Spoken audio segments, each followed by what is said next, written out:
اس programme کے اخراجات جو اسمر منسٹریز کے دوست اور پارٹنرز ادا کرتے ہیں۔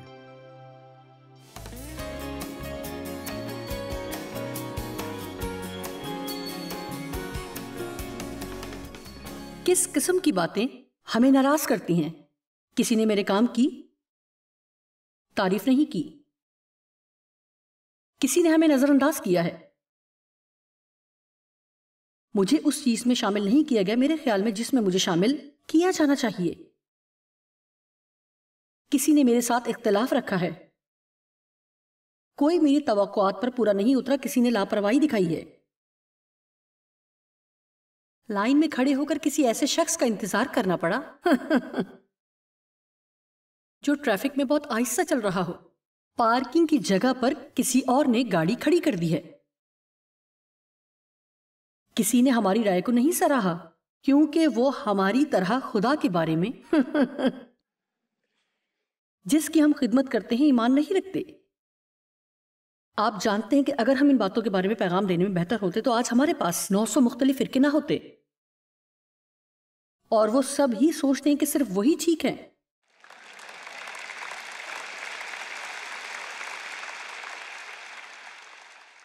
میرے خیال میں کچھ دیواریں گرنا شروع ہو گئیں اور مجھے امید ہے اور دعا کرتی ہوں کہ اپنی زندگی میں ایسا ہوتے ہوئے دیکھوں کہ یہ بالکل گر جائیں، کیونکہ واو، اگر ہم سبھی صرف یہ فیصلہ کر لیں کہ ایک دوسرے سے محبت کریں گے اور جو لوگ ہماری طرح نہیں سوچتے ان لوگوں پر تنقید کرنا بند کریں تو ہم کس قدر طاقتور قوت بن سکتے ہیں۔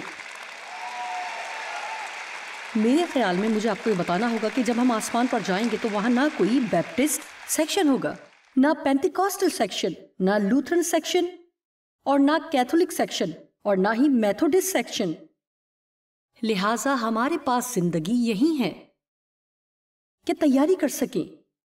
میں نے حال ہی میں ایک بیان سنا ہے جو میں سوچتی ہوں کہ بہت اچھا ہے کہ ہم سب کو مل کر انفرادیت میں یگانگت کو تلاش کرنے کی ضرورت ہے، کیونکہ آپ دیکھتے ہیں کہ ہم سب مختلف ہیں۔ اگر آپ اپنے اختلافات میں بھی اکٹھے نہیں رہ سکتے تو آپ ایک اچھی ازدواجی زندگی نہیں گزار سکتے۔ آپ کو سیکھنا ہوگا کہ ایک دوسرے کے ساتھ اختلافات ہوتے ہوئے کیسے متفق رہیں اور دوسرے لوگوں کے مختلف ہونے کو سراہیں۔ اگر سب ایک دوسرے کی طرح ہوتے تو دنیا کیا ہی عجیب و غریب ہوتی۔ جی ہاں، اس کا مطلب آپ بھی ہیں۔ اگر آپ سب کی طرح کے ہی ہوتے تو دنیا کیا ہی عجیب اور بگڑی ہوئی ہوتی۔ ہاں یہ، ہاں وہ۔ جی ہاں، ہم سب سوچتے ہیں کہ دنیا بہتر ہوگی، لیکن اصل میں ایسا نہیں ہوگا۔ پولس رسول دعا کرتا ہے جسے کلسیوں، افسیوں اور فلپیوں میں رسولی دعا بھی کہا گیا ہے، اور مجھے ان دعاؤں کو پڑھنا اور ان کا مطالعہ کرنا بہت پسند ہے۔ بعض اوقات تو میں انہیں ان لوگوں کے لیے بھی کرتی ہوں جو ان عبادات میں آتے ہیں، کیونکہ میں سوچتی ہوں کہ یہ قوت سے بھرپور ہے، اور ان میں سے ایک دعا فلپیوں 1 کی 9 اور 10 میں ہے، اور وہ کہتا ہے، اور یہ دعا کرتا ہوں کہ تمہاری محبت علم اور ہر طرح کی تمیز کے ساتھ اور بھی زیادہ ہوتی جائے۔ لہٰذا وہ کہہ رہا ہے، دیکھو ابھی جہاں بھی ہو اس پر راضی نہ ہو جاؤ، اور زیادہ چاہو، زیادہ حاصل کرو، زیادہ علم حاصل کرو، گہری تمیز اور پرکھ حاصل کرو، بڑھتے جائیں بڑھتے جائیں۔ ہمیں کبھی بھی یہ سوچنے کی ضرورت نہیں کہ ہم منزل پر پہنچ گئے، جو کچھ ہمیں سیکھنا تھا ہم نے سب کچھ سیکھ لیا۔ اور پولس نے کہا کہ وہ دعا کرتا ہے تاکہ عمدہ باتوں کو پسند کر سکو اور مسیح کے دن تک صاف دل رہو اور ٹھوکر نہ کھاؤ۔ کیا یہ بات دلچسپ نہیں کہ اس نے مسیح کو بھی اس میں شامل کیا؟ یہ لازماً اہم ہے۔ پولس ان دعاؤں میں کچھ مخصوص باتیں کہہ سکتا تھا، اور اس نے کہا، اوہ، اور حقیقت میں آپ کے لیے دعا کر رہی ہوں کہ مسیح کے آنے کے دن تک آپ خفگی کے بغیر جی سکیں۔ زبور 119 کی آیت 165، تیری شریعت سے محبت رکھنے والے مطمئن ہیں، ان کے لیے ٹھوکر کھانے کا کوئی موقع نہیں یا ان کی دل شکنی نہیں ہوگی۔ اور آپ جانتے ہیں کہ اس پیغام کو سننے کے بعد ایسا ہی ہوگا۔ اگر آپ مجھے مکمل طور پر نظر انداز کرتے ہیں، جو میں سمجھتی ہوں کہ آپ نہیں کریں گے، لیکن اگلے 2 یا 3 ہفتوں تک آپ دل شکنی کے بارے میں زیادہ محتاط ہوں گے۔ آپ جانتے ہیں کہ میرے خیال میں کچھ چیزیں ہیں جنہیں آپ اپنے دعائیہ فہرست میں شامل کر سکتے ہیں، اور وہ اتنی اہم ہے کہ آپ ان کے لیے روزانہ دعا کر سکتے ہیں، یا آپ ہر روز ان کے متعلق کچھ اقرار کر سکتے ہیں، یا ان کے بارے میں آپ خود سے بات کر سکتے ہیں۔ ان میں سے ایک چیز جو میں کرنا چاہوں گی وہ یہ کہ جب رات کو میں بستر پر جاؤں تو خداوند سے یہ کہنے کے قابل ہوں کہ خداوند میں بہت خوش ہوں کہ میں سونے لگی ہوں اور میں کسی سے ناراض نہیں ہوں۔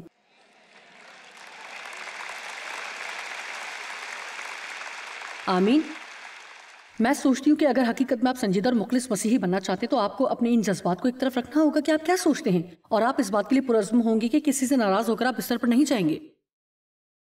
یہ بالکل سوراخ دار غبارے کی طرح ہے۔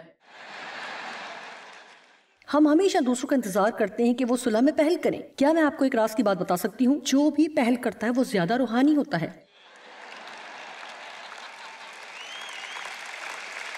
سو آگے بڑھیں اور پہل کریں۔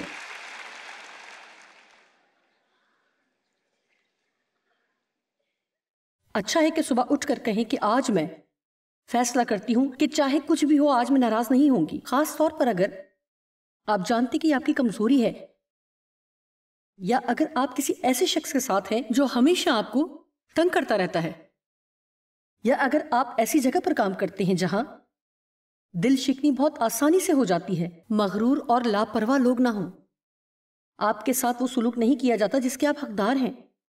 فیصلہ کریں کہ آج میں دفتر جاؤں گی اور چاہے کچھ بھی ہو خفا نہیں ہوں گی۔ خداوند مجھے مضبوط رکھنا تاکہ میں ناراض ہوئے بغیر اپنا دن گزاروں۔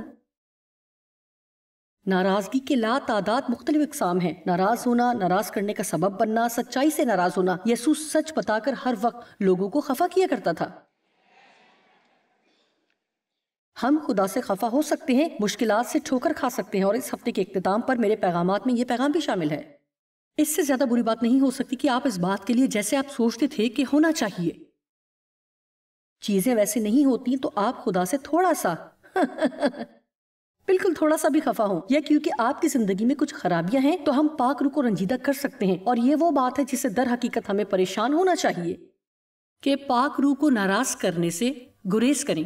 آپ کہیں گے ہم پاک روح کو کیسے ناراض کر سکتے ہیں؟ میں ایسا کیا کرتی ہوں جس سے وہ ناراض ہو؟ اچھا جائیں اور افسیوں 4 کی 29 اور 30 اور 31 آیت پڑھیں۔ ابھی نہیں، لیکن اسے پڑھ کر آپ کو فوراً ہی معلوم ہو جائے گا کہ کون سی بات پاک روح کو زیادہ ناراض کرتی ہے۔ غصہ، ناراضگی، لڑائی جھگڑا اور اس طرح کی چیزیں جن کی ہم بات کر رہے ہیں۔ اور پھر یہ اور بھی بہت سی بے فائدہ باتوں کا ذکر کرتی ہے، تلخ الفاظ اور ہر طرح کی دوسری چیزیں جو ہم کہتے ہیں اور لوگ دل شکنی کا شکار ہو جاتے ہیں۔ اور ہم سب جانتے ہیں کہ بہت دفعہ جو باتیں ہم کہتے ہیں شاید وہ اچھی باتیں جو ہم نہیں کہتے دل شکنی کا باعث بنتی ہیں۔ آمین۔ اور پھر ہے خود کو خفا کرنا۔ ہم اس بارے میں بات کریں گے۔ یہ دلچسپ بات ہے کہ بائبل کہتی ہے آسمان پر کسی طرح کی دل شکنی نہیں ہوگی۔ بالکل بھی نہیں۔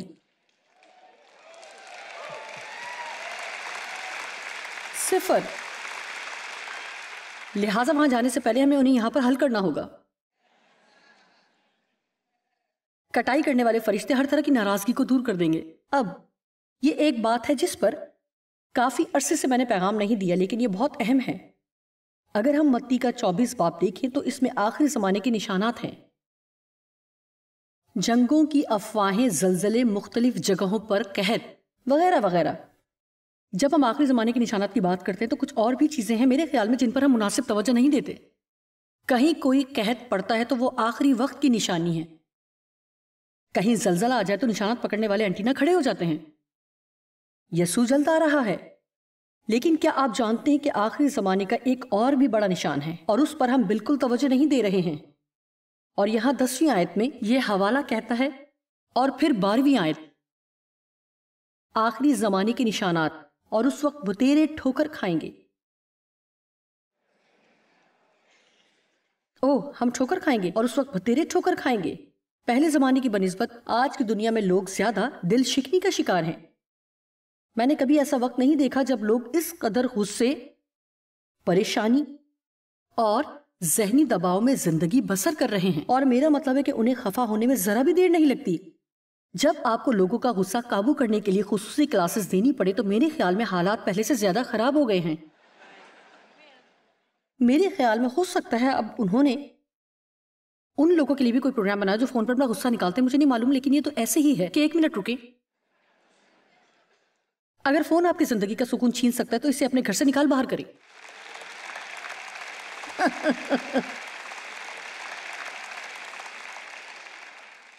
اور اس وقت بتیرے ٹھوکر کھائیں گے اور ایک دوسرے کو پکڑوائیں گے اور ایک دوسرے سے عداوت رکھیں گے. جن پر بھروسہ کرنا چاہیے اور جن کی فرما برداری کرنا چاہیے ان پر بھروسہ کرنا چھوڑ دیں گے. وہ ٹھوکر کھائیں گے اور گر جائیں گے. اگر آپ کے اندر غصہ اور ناراضگی ہے تو آپ روحانی طور پر نشو و نما نہیں پا سکتے. غصے کے ساتھ آپ کامیاب نہیں ہو سکتے. اگر کلیسیا کی قیادت میں لڑائی جھگڑا اور تفرقہ ہے تو کلیسیا کی ترقی کو اس سے زیادہ کوئی چیز بھی نہیں روک سکتی. یہ تباہ کن ہے. اگر کوئی کوئر کا لیڈر یا ڈائریکٹر ممبران کے ساتھ لڑائی جھگڑے میں مصروف ہو تو آپ مسا کے ساتھ پرستش نہیں کر سکتے. یا دو ممبران سوچ رہے ہوں کہ مجھے تمہاری جگہ پر ہونا چاہیے تھا اور مجھے یہ بات سمجھ نہیں آتی. آپ میں سے کتنے اپنی کلیسیا میں ایسی چیزوں سے واقف ہیں؟ سنیں، میں یہ سوچا کرتی تھی کہ اتوار کا دن تفریح کا دن ہے. میں اس سے بہتر سمجھی ہی نہیں تھی. کسی نے مجھے یہ نہیں بتایا تھا جو میں آپ کو بتا رہی ہوں.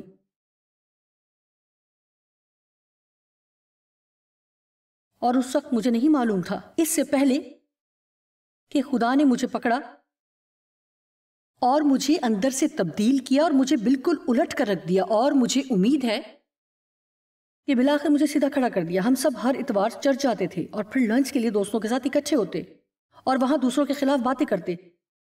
پاسٹر ڈینی ایسے ہوا، ویسے ہوا، یہ کیا، وہ کیا، یوں ہوا. خیر، کوئی حیرت کی بات نہیں کہ کلیسیا میں بھی کچھ نہیں ہو رہا تھا. اب آپ جانتے ہیں کہ کوئی بھی پاسٹر کلیسیا میں سب کو خوش نہیں کر سکتا، لیکن ہمیں اتنا کام ضرور کرنا چاہیے کہ اپنے اسٹاف میں سے کچرا باہر رکھیں. اور اگر آپ جانتے ہیں کہ کلیسیا میں کوئی ایسا ہے جو لڑائی اور فساد پیدا کر رہا ہے تو آپ کو ان کا سامنا کرنا ہوگا اور ان سے بات کرنی ہوگی. دیانتداری کی بات ہے، اگر وہ تبدیل نہیں ہوں گے تو میں انہیں نکال دوں گی. لوگ بہت محنت کرتے ہیں. اس طرح سے کام کرنے کے لیے تنخواہ دینا بہت زیادہ ہے اور کسی ایسے شخص کو جو خوش نہیں ہوگا اسے خراب کر دے گی، چاہے آپ کچھ بھی کریں. آمین. خاندان سے لڑائی جھگڑے کو دور رکھنے کے لیے کام کریں. بائبل کہتی ہے کہ جہاں اتفاق ہے وہاں برکت ہے اور مسا ہے. لہٰذا بھتیرے ٹھوکر کھائیں گے. ہم بہت پرتشدد دور میں جی رہے ہیں جہاں لوگ بہت کچھ کرنے کی کوشش میں بہت زیادہ ذہنی دباؤ میں رہتے ہیں. اور پھر 12ویں آیت میں لکھا ہے کہ بھتیروں کی محبت ٹھنڈی پڑ جائے گی. اور یہ خدا کے بدن یعنی کلیسیا کی بات ہو رہی ہے. میرے نزدیک یہ بہت سنجیدہ کرنے والا حوالہ ہے. اور دنیا میں بڑھتی ہوئی بدکاری اور لا قانونیت کے سبب بتیرے لوگوں کی محبت ٹھنڈی پڑ جائے گی. اور ابلیس کو ہمارے دل میں ٹھنڈی محبت کے قلعوں سے بڑھ کر کسی چیز سے پیار نہیں، تاکہ ہم ایک دوسرے کا خیال نہ رکھیں اور ایک دوسرے پر رحم نہ کریں. ہم اپنی زبان سے کسی کے ٹکڑے ٹکڑے کر کے اس کے بارے میں سوچتے بھی نہیں. ہم ایک دوسرے کی ضروریات پوری نہیں کر رہے، لیکن ہم چرچ جاتے ہیں اور ہم میں سے ہر ایک خدمت میں ہے. اگر آپ کسی فیکٹری میں جاتے ہیں تو آپ خدمت میں ہیں. جب آپ دفتر جاتے ہیں تو آپ خدمت میں ہیں. اور سنیں، لوگ آپ کو دیکھ رہے ہوتے ہیں، جانتے بوجھتے یہ دیکھنے کے لیے کہ آپ کیا کرتے ہیں. آپ کی دل چکنی کرنے کی کوشش نہ کریں. میں اچھی منادی کر رہی ہوں.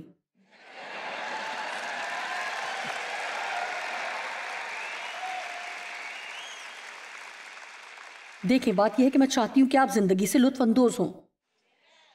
میں اس خواہش سے اس قدر بھری ہوئی ہوں کہ ہم نے اس پروگرام کا نام بھی یہی رکھا ہے، روزمرہ کی زندگی کا لطف اٹھائیں. میرے خیال میں خدا کے نزدیک اس سے بری کوئی بات نہیں ہے کہ وہ کسی کو اس طرح پریشان حال دیکھے، حالانکہ اس نے اپنے بیٹے کو بھیجا اور قیمت ادا کر دی تاکہ ہم ایک بہترین زندگی گزاریں. اور ہم ایک دوسرے سے نفرت رکھتے ہوئے اور ناراض ہوتے ہوئے پریشان حال ہو سکتے ہیں. یہ ایک بہت بڑا المیہ ہے.